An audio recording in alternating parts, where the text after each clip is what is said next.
सुप्रभात विद्यार्थी मित्रांनो, यूथ आय एसच्या द हिंदू एडिटोरियल डिस्कशनमध्ये मी नवनाथ भालेराव आपल्या सर्वांचं सहर्ष स्वागत करतो. विद्यार्थी मित्रांनो, आज आपण महत्त्वाच्या 3 एडिटोरियल्सची सखोल चर्चा करणार आहोत. सर्वात अगोदर आपण पाहणार आहोत एडिटोरियलच्या कॉलम सेक्शनमधील एडिटोरियल नीड फॉर ट्रान्सपरन्सी. आपण या एडिटोरियलला प्रिलिम एक्झामिनेशनच्या इंडियन पॉलिटी या टॉपिकशी आणि मेन्स एक्झामिनेशनच्या GS2 मधील Indian polity and constitution and governance या टॉपिकशी रिलेट करू शकता. The government must not steal queries related to the operation of the PM cares fund.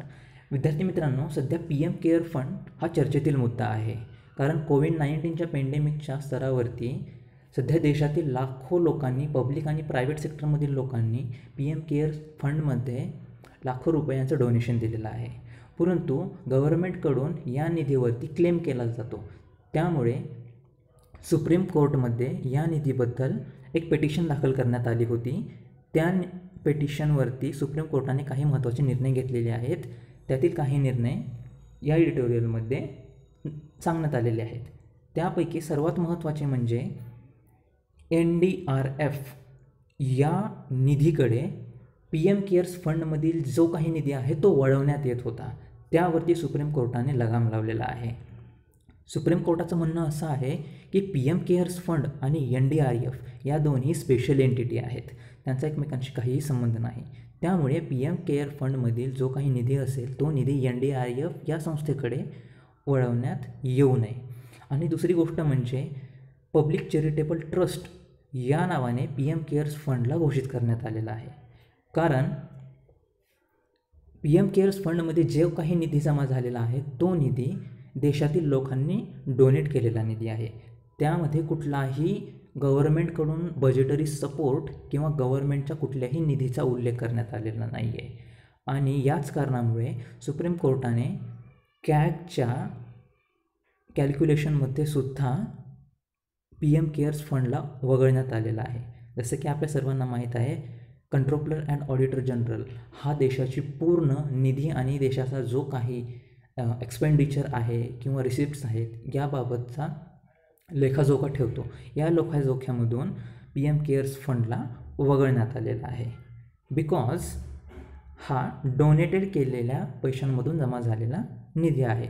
आणि सर्वात महत्त्वाची आणखीन एक गोष्ट, सुप्रीम कोर्टाने राईट टू इन्फॉर्मेशन हा जो कायदा आहे, माहितीचा अधिकार, ज्या कायद्याच्या आधारे आपण कुठल्याही गोष्टीबाबत माहिती कलेक्ट करू शकतो, त्या कायद्यामधून सुद्धा PM केअर फंड्समधील निधीचा जो वापर केला जातो त्यामधून वगळण्यात आलेला आहे.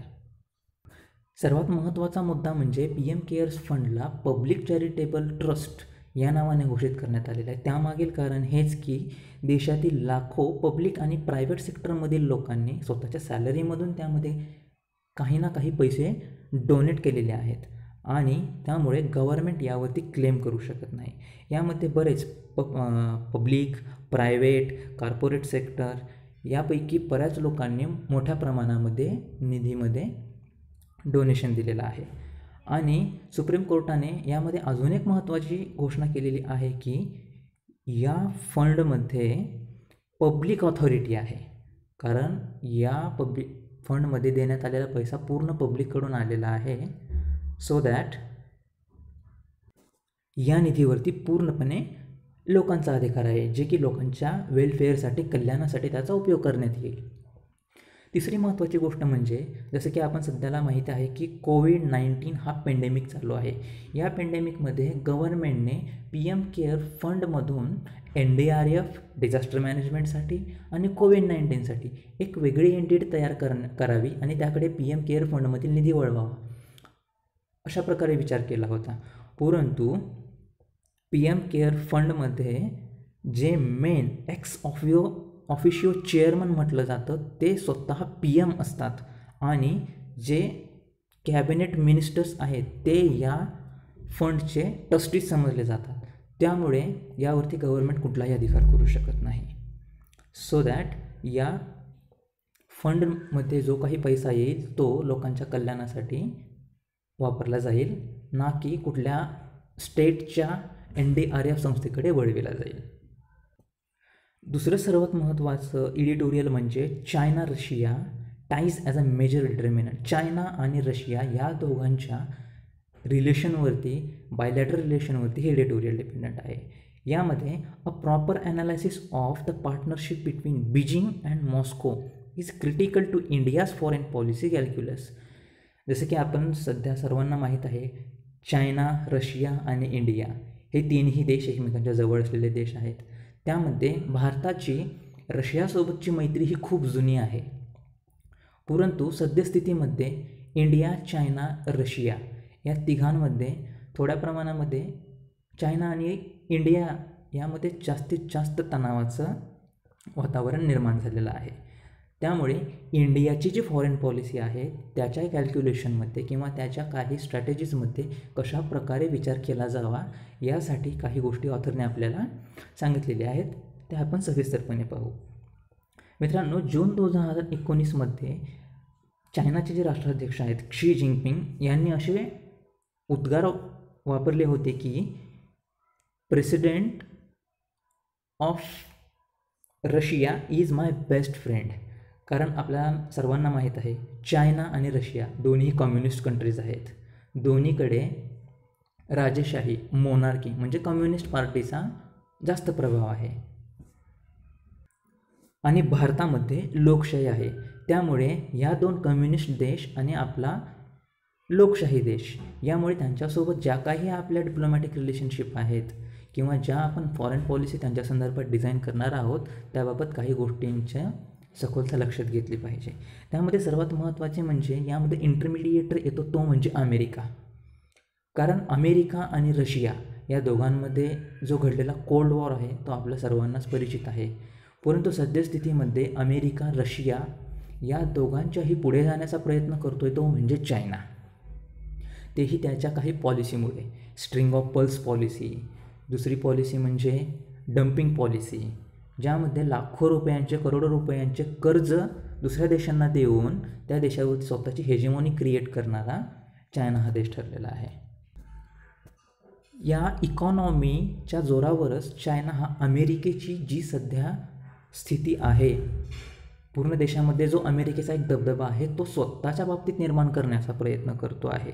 कारण सध्याचा चायनाचा जर ट्रेड आपण रशियासोबत पाहिला तर तो $108 बिलियन सुद्धा पुढे गेलेला आहे, ज्यामध्ये मेनली इलेक्ट्रॉनिक गॅजेट्स, इलेक्ट्रॉनिक वस्तू, दुसरे म्हणजे हाय टेक्नॉलॉजी इक्विपमेंट्स याची मोठ्या प्रमाणामध्ये रशियामध्ये एक्सपोर्ट केला जातो. आणि जसं की आपल्या सर्वांना माहीत आहे, रशिया हा मेजरली मिलिटरी इक्विपमेंट्स मोठ्या प्रमाणामध्ये दुसऱ्या देशांना एक्सपोर्ट करतो. त्यामध्ये सर्वात महत्त्वाची गोष्ट सध्या आहे ती S-400 मिसाईल सिस्टीम, ज्या मिसाईल सिस्टीमवरती रशियाने कोट्यावधी रुपये स्वतःच्या फंडमध्ये क्रिएट केलेले आहेत. परंतु या आर्टिकलमध्ये ऑथरने रशिया आणि चायना या दोघांची जी जवळीक येत आहे त्याबद्दल काही प्रश्न उद्भवले आहेत. त्यामध्ये सर्वात महत्त्वाची गोष्ट म्हणजे रशिया आणि चायना या दोघांमध्ये सध्या ऑइल आणि गॅस या बाबतीमध्ये मोठ्या प्रमाणामध्ये देवाणघेवाण होत आहे. त्यामध्ये सर्वात महत्त्वाचे म्हणजे 1800 माइल्स लाँग पाईपलाईन, ज्याला की पॉवर ऑफ सायबेरिया असं नाव दिलेलं आहे, जी रशियाने चायनाला दिलेली आहे. आणि चायनाकडून मोठ्या प्रमाणामध्ये नियर अबाउट $400 बिलियन जास्त मोठ्या प्रमाणात शेल गॅस हा रशियासाठी उपलब्ध करून दिला गेलेला आहे. ऑथरच्या मते या सर्व गोष्टींमध्ये गेम चेंजर प्लॅन हा फक्त अमेरिका करू शकते. अशा प्रकारे की त्याला रिजिम चेंज हे उद्गारवाचक वापरलेलं आहे. रिजिम चेंज म्हणजे दोन्ही देशांमध्ये जी काही रिजिम आहे, दोन्ही देशांमध्ये जो काही बायलॅटरल आणि स्ट्रॅटेजिक संबंध आहे त्या संबंधामध्ये स्वतः बदल करून आणणे. यामध्ये भारताच्या बाजूने काय प्रयत्न केला जाऊ शकतो यासाठी सुमित गांगुली यांनी मागच्या महिन्यामध्ये एका आर्टिकलमध्ये सांगितलं होतं की रशिया हा भारताचा जुना मित्र आहे, त्यामुळे भारत रशियावरती पॉलिटिकली रिलायबल आणि ट्रस्टवरती डिफेन्स सप्लाय या दोन गोष्टींमुळे विश्वास ठेवू शकतो. कारण भारतामध्ये येणाऱ्या मिलिटरी इक्विपमेंटपैकी नियर अबाउट 30% मिलिटरी इक्विपमेंट हे रशियाकडून आणि 20% मिलिटरी इक्विपमेंट हे इस्रायलकडून येईल. मागवले जातात. त्यामुळे इंडिया आणि रशिया या दोघांमध्ये जो काही स्ट्रॅटेजिक संबंध राहणार आहे, या संबंधावरती जास्त भर देण्याची गरज आहे, जेणेकरून चायना आणि रशिया या दोन कम्युनिस्ट पार्टींच्या देशांमध्ये जास्त प्रमाणामध्ये संबंध वाढला जाऊ नये, जे की भारताच्या फॉरेन पॉलिसीच्या कॅल्क्युलेशन डिझाईनसाठी काही प्रमाणामध्ये धोकादायक ठरू शकतो. अशा प्रकारे या ठिकाणी ऑथरने भारताच्या फॉरेन पॉलिसीमध्ये काय चेंजेस केले पाहिजे किंवा कोणते फॅक्टर्स आहेत ट्रेडच्या बाबतीमध्ये यावरती फोकस दिलेला आहे. यापुढील तिसरं एडिटोरियल म्हणजे contempt powers in the publics names. विद्यार्थी मित्रांनो, सध्या हा मुद्दा खूप चर्चेमध्ये आहे, कारण भूषण कुमार या सुप्रीम कोर्टच्या जजवरती कोर्टाचा अवमान केल्याची केस दाखल करण्यात आलेली आहे आणि त्याबद्दल सुप्रीम कोर्ट काही निर्णय घेत आहे. परंतु जसे की आपल्या सर्वांना माहीत आहे, भारतीय ज्युडिशरी इज इंडिपेंडंट ज्युडिशरी. न्यायव्यवस्था ही स्वतंत्र न्यायव्यवस्था आहे आणि हे आपल्या संविधानाची एक मूलभूत गोष्ट आहे, ज्यामुळे की भारताची लोकशाही डिझाईन करण्यासाठी सोपी केलेली आहे. या आर्टिकलमध्ये ऑथरने दोन्ही बाजू मांडण्यात आलेल्या आहेत. पॉझिटिव्ह बाजू म्हणजे की ज्युडिशरीची जी इंडिपेंडन्सी आहे ही तर अबाधित राहिलीच पाहिजे, परंतु दुसऱ्या ठिकाणी ज्युडिशरी ही लोकांच्या विश्वासावरती ट्रस्टवरती ठरते. म्हणून कंटेम्प्ट पॉवर हा जो मुद्दा आहे याला एवढं चर्चेत आणण्याची गरज नाही की तुम्ही पीपल्सचा जो ट्रस्टवर्दीनेस आहे तो गमावून बसाल. त्यामुळे कंटेम्प्ट ऑफ कोर्ट या गोष्टीकडे जास्त लक्ष देण्यापेक्षा लोकांच्या विश्वासाकडे सुप्रीम कोर्टाने किंवा आपल्या ज्युडिशरीने कसा विश्वासपात्र राहिलं पाहिजे या गोष्टीबाबत काही प्रश्नही चिन्हांकित केलेले आहेत आणि त्याबद्दल काही सजेशनसुद्धा दिलेले आहेत. कारण इथली स्टेटमेंटच आहे, public confidence in the judiciary is strengthen not by resort of contempt powers but by orders and judgment. याचा अर्थ असा की पब्लिकचा जो कॉन्फिडन्स आहे किंवा पब्लिकचा जो ट्रस्ट आहे ज्युडिशरीवरती, हे न्यायव्यवस्थेच्या घेतल्या जाणाऱ्या निर्णयांवरती जास्त प्रकारे अवलंब आहे तर कंटेम्प्ट ऑफ पॉवर जे की कोर्टाचा अवमान केला या गोष्टीवरून जे काही तुम्ही केसेस दाखल करता, या केसेसवरती जो फोकस आहे त्या फोकस जास्त न करता जे काही सुप्रीम कोर्टाचे ज्युडिशरीचे ऑर्डर्स आहेत किंवा काही जजमेंट देण्यात आलेले आहेत पॉझिटिव्ह व्ह्यूने, त्यानुसार आपण लोकांचा कॉन्फिडन्स जास्त प्रकारे ग्राह्य केला जाऊ शकतो. यामध्ये चिन्हांकित केलेले काही प्रश्न म्हणजे this controversial judgment may be technically and legally correct. Okay, यामध्ये ऑथर सांगतात की जे काही कंटेम्प्ट ऑफ कोर्टाचा अवमान केल्याप्रकरणी जी काही शिक्षा दिली जाते ती कायद्याच्या दृष्टीने किंवा कायद्याचं राज्य या संकेताप्रमाणे एकदम बरोबर आहे. परंतु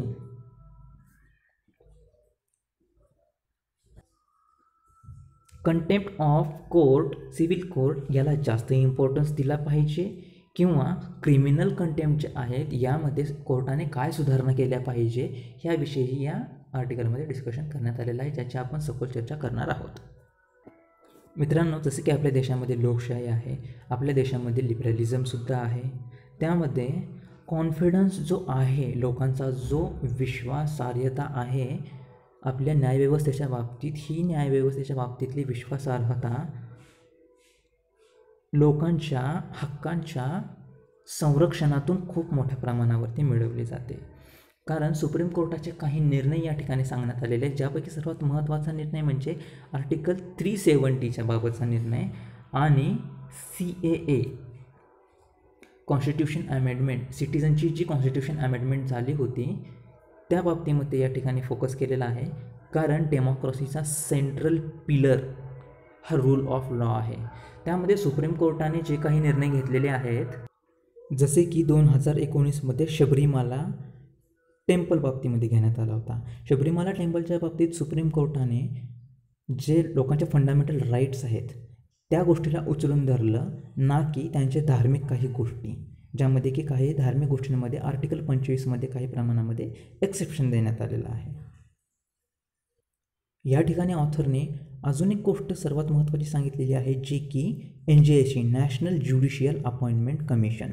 विद्यार्थी मित्रांनो, हा मुद्दासुद्धा मागच्या काही महिन्यांमध्ये खूप मोठ्या प्रमाणामध्ये चर्चेत होता, ज्यामध्ये जजेसच्या ज्या अपॉइंटमेंट्स आहेत किंवा CGIचे अपॉइंटमेंट आहे, या गोष्टीसाठी सुप्रीम कोर्टाने पार्लमेंटवरती आधारित न राहता किंवा पार्लमेंटच्या एखाद्या कायद्यावरती आधारित न राहता स्वतःचा जो अबाधित अधिकार होता तो कायम ठेवला. कारण पार्लमेंटने सुप्रीम कोर्टचे जज अपॉइंट करण्यासाठी नॅशनल अपॉइंटमेंट कमिशन फॉर जज 2015मध्ये अपॉइंट करण्याची घोषणा केली होती.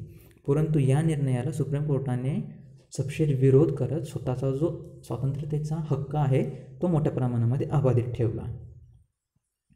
यामध्ये ऑथरने एक महत्त्वाची गोष्ट मेन्शन केलेली आहे, ती म्हणजे इंडियन ज्युडिशरी रिपोर्ट 2016-17. या रिपोर्टमध्ये सुप्रीम कोर्टामध्ये जे कंटेम्प्टच्या केसेस आहेत किंवा अवमानाच्या केसेस आहेत त्यांची संख्या दिलेली आहे. हायकोर्टमधील आहे 96,310 सिव्हिल कंटेम्प्ट्स आणि 586 इरिस्पेक्टिव्ह ऑफ क्रिमिनल कंटेम्प्ट्स. तर एवढ्या मोठ्या प्रमाणामध्ये कंटेम्प्टच्या किंवा न्यायव्यवस्थेच्या अपमानाच्या केसेस दाखल झालेल्या आहेत. परंतु जे जजकडून जे कंटेम्प्ट झालेला आहे या गोष्टीला इतक्या मोठ्या प्रमाणामध्ये जी उचल दिली गेलेली आहे याबाबत ऑथरने या ठिकाणी काही चिन्ह प्रश्नांकित केलेले आहेत. या ठिकाणी अजून एका महत्त्वाच्या केसचा उल्लेख करण्यात आलेला आहे, जी म्हणजे AK गोपालन केस, ज्यामध्ये 1950ला या केसमध्ये आर्टिकल 21 राईट टू लाईफ यावरती प्रोसिजर इस्टॅब्लिश बाय लॉ या गोष्टीला सॅटिस्फाय करण्यात आलेलं होतं. आणि ज्या ठिकाणी हेबियस कॉर्पस जे रिट काढण्याचा सुप्रीम कोर्टाला अधिकार आहे त्यावरती क्लेम केला गेलेला नव्हता. त्यामुळे कंटेम्प्ट ऑफ कोर्ट या गोष्टीसाठी जी या ठिकाणी भूषण कुमार यांच्या केसबाबतीत जी उचल देण्यात आलेली आहे याकडे जास्त लक्ष न देता न्यायव्यवस्थेने लोकांचा विश्वास ग्राह्य करण्याकडे जास्त लक्ष दिलं पाहिजे, ज्याचे 2 वे सांगितलेले आहेत, जे की म्हणजे सुप्रीम कोर्टच्या ऑर्डर्स आणि त्याचे positive judgments towards the public welfare. अशा प्रकारे जर मेन्स एक्झाममध्ये कंटेम्प्ट ऑफ पॉवर याबद्दल प्रश्न विचारला जाऊ शकतो की कोणकोणत्या गोष्टींमुळे कंटेम्प्ट ऑफ पॉवर महत्त्वाचे आहे आणि कोणत्या अशा गोष्टी आहेत ज्यामुळे न्यायव्यवस्था ही लोकांच्या नजरेमध्ये एक विश्वासार्हता ग्राह्य करू शकते. यामध्ये आपण या आर्टिकलमध्ये दिलेल्या ज्या केसेस आहेत त्यांचा उल्लेख करू शकता आणि जे प्रश्नांकित केलेले चिन्ह आहेत या प्रश्नांचा सुद्धा सखोल विचार करून हे आर्टिकल आपण त्या ठिकाणी चांगल्या प्रकारे लागू करू शकतो. सेम या आर्टिकलवरती प्रिलिमिनरीमध्ये कंटेम्प्ट ऑफ पॉवर, कोर्ट्सच्या पॉवर, कंटेम्प्ट ऑफ पॉवर या व्यतिरिक्त कोर्ट्सच्या कोणकोणत्या पॉवर्स आहेत, त्या सुप्रीम कोर्ट्सच्या कोणत्या ज्युरिस्डिक्शनमध्ये येतात, हायकोर्टच्या कोणत्या पॉवर्स आहेत, हे काही मुद्दे महत्त्वाचे आहेत. आणि जसं की आपण पहिलं आर्टिकल पाहिलं PM केअर्स फंड, या प्रकारच्या आणखीन कोणत्या प्रकारचे फंड्स आहेत किंवा त्या फंड्सची ऑथॉरिटी कोणाकडे आहे, त्याचे एक्स ऑफिशियो कोण असतात, या बाबतीत प्रिलिमिनरी एक्झामिनेशनमध्ये क्वेश्चन विचारला जाऊ शकतो. अशा प्रकारे आपण या ठिकाणी आजच्या हिंदू एडिटोरियल डिस्कशनमध्ये 3 महत्त्वाच्या एडिटोरियलची सखोल चर्चा करण्यात आलेली आहे. विद्यार्थी मित्रांनो, यूथ IAS या चॅनलला सबस्क्राईब करा, शेअर करा, कारण मराठीमध्ये हिंदू एडिटोरियल डिस्कशन करणारे हे एकमेव चॅनल आहे ज्यामधून आपल्याला 100% चांगल्या प्रकारे प्री आणि मेन्स क्लिअर होण्यासाठी मदत होऊ शकते. अशा प्रकारे आपण यूथ IAS चॅनलला सबस्क्राईब करा, शेअर करा, लाईक करा अँड कमेंट करा. Thank you so much.